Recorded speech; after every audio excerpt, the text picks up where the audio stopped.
નમસ્કાર, શો ટાઈમમાં આપનું સ્વાગત છે। પ્રોહિબિશનના અલગ અલગ 4 ગુનામાં છેલ્લા 7 માસથી ફરાર સોનગઢના શખ્સની પોલીસે ધરપકડ કરી છે।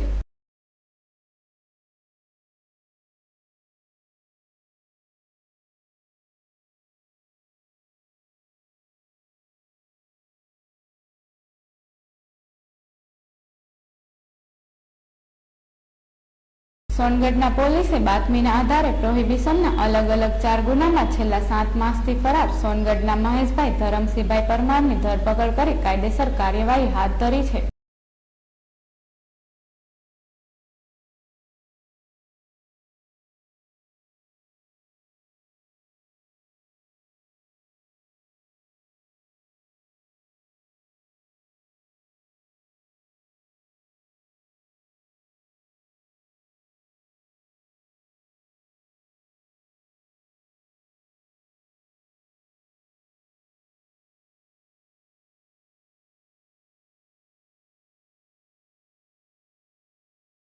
ઝડપાયેલા શખ્સ વિરુદ્ધ વરતેજ પોલીસ સ્ટેશન, હાલોલ ગ્રામ્ય અને ભાવનગરના ઘોઘા રોડ પોલીસ સ્ટેશનમાં ગુનો દાખલ થયો હતો।